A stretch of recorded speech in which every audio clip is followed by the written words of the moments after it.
Ginawa namin ng ano sa dulo. Yan, may nakasalpak dyan na ano, kahoy. Yan, yung hulihan natin ng kawayan ay may harang din siya. Ang harang naman niya sa likod is plywood na media. Tambutso natin papunta sa labas. May sagap po yan sa labas, ano, sagap ng tubig. So may gripo para pagtapos siyang pandarin, bago siya patayin yung makina, papatayin muna yung gripo, tapos i-revolution para lumabas yung tubig lahat. Cooling radiator nya bungkog. Yan. So pagka labas dito, ito yung labasan eh. Labas dyan ng tubig. Buhos dito, laglag naman dun sa ilalim na yun. Papasok siya dun sa tubo na nasa labas. Yung sa water cooling natin. Tapos iikot yung tubig dun. Iikot yung tubig dun sa tubo. Papasok na naman ulit dito sa isa. Papasok na yun sa makina. So baling mahigop ng makina, medyo malamig na. Yan, yo, what's up guys? Good morning. Ayan, so coffee tayo, coffee. Ayan. Magandang umaga sa inyo. Sarap magkape. Saka pala guys, yung bangka natin is yung last ninyong nakita ng itsura nito. So yun po yung itsura niyan pa rin hanggang ngayon. Kumbaga tinabunan ko lang ngayon para wag lang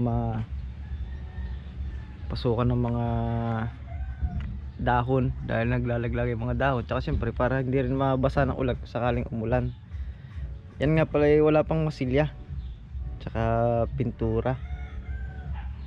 Kasi pwede naman ng masilyahan na. Kaya lang gusto ko po ako magmamasilya para hindi na tayo babayad guys. Kahit medyo pangit pag yung masilya natin ay medyo okay lang. Kaya lang ay dito kami talaga sa malaki focus. Yan, kung napapansin nyo guys, ang mga vlog ko dito is puro ano na lang, yung pagkatapos magawa. Kasi sa panahon na kami nagtatrabaho, hindi na muna ako nagbablog. Kasi kami po ay kunti lang nagumagawa rito. So kung magbablog pa ako habang nagtatrabaho, so malaki-laking oras din yung mawawala.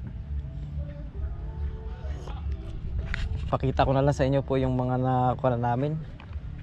So yung palangoy guys, ayan, ginawa namin ng ano sa dulo. Yan, may nakasalpak dyan na ano, kahoy. Tsaka dito, ayan o, kita nyo naman kahoy po yan o. Para, kaya namin ginagawa yan guys, para yung dulo ng kawayan na open, so hindi siya madaling pasukin ng tubig, tsaka para hindi mabasag agad. Sa likod naman, yan po ikakabit na lang guys, yung palangoy na yan. So ang kabit nyan ay bago siya ibaba kinabukasan, halimbawa para hindi masyadong bilad sa init ng araw. Yan, yung hulihan natin ng kawayan ay may harang din siya. Ang harang naman niya sa likod is plywood na media. Yan o. Kaya talagang ano siya, yung halos hindi papasukin ng tubig. Yan o, dalawa po yan. Kakabit na lang po yan. Yan. So kahapon guys, napandar na nila kasuyo yung makina. At kaya lang hindi na rin po ako nakapag vlog noon kasi yun nga, gaya nga po na sabi ko sa inyo, tayo po ay may mga ginagawa rito sa bangka. Kaya yung pagbablog po ng mga pagkakabit-kabit dyan sa loob sa makina ay hindi na po ako nag vlog. Mapapanood nyo na lang po yun ng buo kay kasuyo. Pero pakita ko sa inyo yung sit up sa taas ha. Ayan, talakit tayo ha. Wala pala yung bangko dito. Wait lang ha, kaya tayo. So yun guys, syempre yung manubela natin is nakapix na po yan. Naka-tornilyo po yan. So wala pa lang ano siya, yung tubo na lang dito papunta dyan sa ating nalimutan ko pa yung tawag dito. Ito yung power steering eh. Yan, yung ating gearbox, yun. Ito yan. Yan, so yung ano, tsaka yung tubo rito papunta ron, hindi pa na-set up. Yan. So dito tayo sa loob ng makina. Dahil higop muna tayo ng kape ulit. Sarap yung nagkakape ay. Yun. So syempre yung susian nga pala, ayan o, ay yung susian nasa harap ng kapitan eh, no? Ayan siya. So wala parang ding staple yan. Yun o. Tsaka ito yung ano, ito yung loob ng makina yan. Tambutso natin, papunta sa labas. May sagap po yan sa labas, ano, sagap ng tubig. So may gripo. Para pagtapos siyang paandarin, bago siya patayin, yung makina, papatayin muna yung gripo, tapos i-revolution para lumabas yung tubig lahat. Tapos dito sa taas, yan, ito po yung pinaka-water cooling niya. Itong bungkog. Yan po yung pinaka-water cooling. Radiator niya, bungkog. Yan. So, pagka labas dito, ito yung labasan eh. Labas dyan ng tubig. Buhos dito, laglag naman dun sa ilalim na yun. Papasok siya dun sa tubo na nasa labas. Yung sa water cooling natin. Tapos iikot yan tubig dun. Iikot yung tubig dun sa tubo. Papasok na naman ulit dito sa isa. Papasok na yun sa makina. So bali mahigop ng makina, medyo malamig na kasi dumana siya dun sa labas. Ayun. So hindi ko napapakita yung water cooling kasi nakita nyo naman na yun, ano guys. So ito naman ay pansamantala lang, pinandar lang nila kahapon. Pero yun ang magiging container ang ating ilalagay dyan. Tapos yung ball joint na ginamit is yung malaki, heavy duty. Ayan. Yung dati kasi dito is maliit. So heavy duty po yung ginamit natin dyan. Yung battery nga pala ng pang start nito is nandito sa ilalim. Yan, bali yung magiging battery ng solar natin is dito sa ibabaw. Ayan. Tapos overall, wala pa rin ano, yun lang yung ano natin. Yun lang yung update ko sa inyo. Pero yung paggagawa niyan guys, kung paano na symbol yan, nakikasuyo po lahat ang ano niyan, ang video. Ayan. Aray. Ha? Tapos syempre yung mga lagay na solar light natin. Ayun o. Diyan namin itatapal yan. Ayan, so kapit tayo. Siya nga pala guys. Oy! Tara, sige. Oo, punta ka dyan. Ha? Marami isda? O sige. Nagpadala? O sige, sige. Oo. Dalawa lang galunggong? Kaliliit. Sige, punta ka dyan. Oo, kuma. I-vlog ko lang to. Ayan guys, so plano namin ni Kapitan, maglalambat muna kami ngayong umaga kasi wala kaming ulam. Nagpadala pala yung pinsan ko ng ulam, isda. Alin? Wala na. Nagpadala pala yung pinsan ko ng pang-ulam kasi dumating sila kagabi. Hindi na kami maglalambat. Ito nga pala guys, isa nating ano, yan yung maraming comment dito. Siguro dito tayo sa kabila para kita kasi against the light pa eh. Dito sa ating lutoang ito, may punto nga naman sila guys. Kasi yung bangka natin is maliit lang.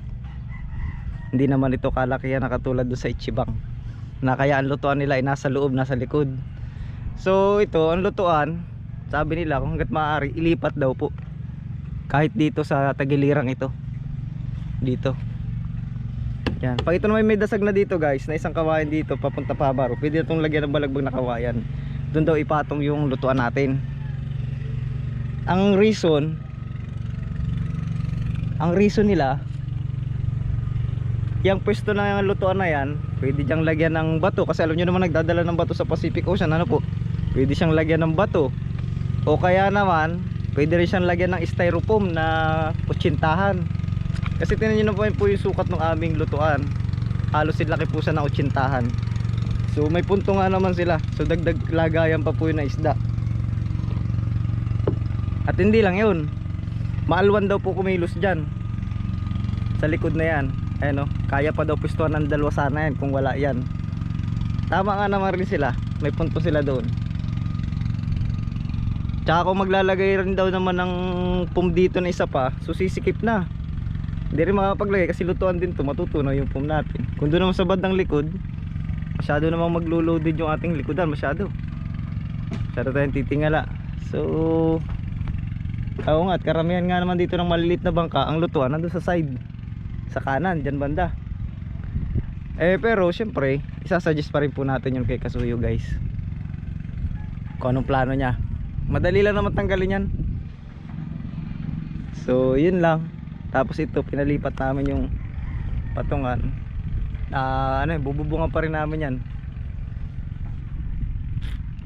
Yan, wala pa lang si Kasuyo, naghatid pa ng estudyante. Maga pa naman kasi guys, anong oras natin? 5. Wow, wala pala 6. Maganda lang tagang sikat ng araw. Ayan, basta magandang panahon kahit wala pa alas 6 guys, ganda sikat ng araw.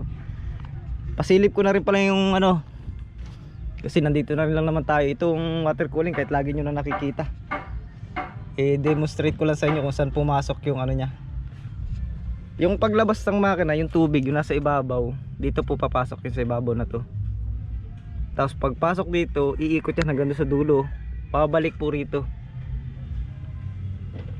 Hindi pala, pagpasok dito mabubuhos po dun sa bubuhos dun sa bungkog, yung pinaka radiator. Tapos yung sa ilalim ng bungkog, may hose po yun papunta rito. Yan, pababa. Papunta ron, iikot. Tapos pag ikot dito, pasok po sa makina. Tapos ganun ulit yung cycle nya. So ganun lang yung rotation nya. So medyo malamig na yung papasok sa makina. So yun. At overall naman ay tapos na po itong kaha. Ito po ngayong araw tapos po itong kaha natin. Lahat po ng kawayan dyan mailalagay na po yan mamaya. Medyo tuyo-tuyuin naman na po yung kawayan natin Ito nga pala siguro plano nila ilagay na kasi may pintura naman so hindi na ito babaak siguro sa init ng ng araw. Pero depende pa rin po kung maipapalagay man lang yun. Yan, so itong mga kawayan na dasag di na po namin pipinturahan niya katulad dito kasi madulas po pag may pintura. Ayan. So alin pa ba? Kasi tamang update lang tayo guys Yan, pinturado yan. Tsaka pala nag-hire kami ng magpipintura guys kasi talagang pag kami pa magpipintura maaalanganin talaga tayo. Kaya nag-hire kami si Nano. Yan, makikita nyo rin sa vlog ni Kasuyo. Tapos dito naglagay rin kami ng kawayan dito. Ayan, para hindi malaglag yung tower rito sa unahan. Lalagyan din ng lambat. Boy! Yun! Yan mga Kasuyo. Ayos, nandito si Kasuyo. Kapsiya. CBI. CBI pala. CBI. Dala ko na yung panel mga Kasuyo. Ayun ang panel. Ito. Ayun, laki nga Tatlo yan boy. Ayun yung panel namin guys Dalawang 200 watts saka isang 500 watts. Tinan mo. Ayun yung maliit. Tinan mo 500 watts. Ba't maliit yung 500 dan Pero totoo yan. Kaya ayos. Kinausap ko yung Seller. Sabi niya, may bago daw silang teknolohiya ngayon na kung ano yung maliit, pinapalit Siya nila. yung malakas. Siya yung malakas. Matibay Laki ganda. Ito 200 watts. Oo. The best. Kasalpak na natin to ngayon. Salpak po namin yan mamaya. Ba't nakaukab yung isang kuwan? Nasaan? Yung isang takip. Hindi, tinaas ko lang lahat sila. Ikaw nagtanggal? Oo. Akala ko yung tinanggal ng ibang tao. Hindi. Andun yung mga gamit Inangat ko. natin sa loob. Pinakita ko sa kanila yung setup nyo. Baka kinalkal na. Ayan. So yung sagap. Ano yung boy siguro? Yung tubo doon ipifix ko na. Oo, pwede rin. Para hindi naman madaling masira yan. Saka pala guys, may nalimutan tayo demonstrate sa inyo. Yung sagap ng tambutso. Ito po yan. Ayan Ba't anong nangyari boy? Pinakita ko lang sa kanila yung setup Akala nyo. ko may nangyari. Dahil tayo dyan. Ayan, so yan ay lalagyan pa ng kwan dito. Para hindi gaano sabitan ng ng nylon. Para hindi sabitan, lalagyan pa po ng kahoy na parang patilos. Nara si Kapitan. Yan yung papuntang tambutso yung may gripo. Ayan. Ayan, so paano guys? Yan lang muna update natin. At yan naman ay tapos na. So isasuggest ko kay Kasuyo ngayong araw na ito itanggalin muna. Kung papayag siya naman ang may-ari kasi. Isasuggest lang natin. Madali lang makalasin yan. Tama para siya nga naman, para lumuwag yan kumaluan. Hilutan natin sa tagiliran na lang Paano guys? Thank you.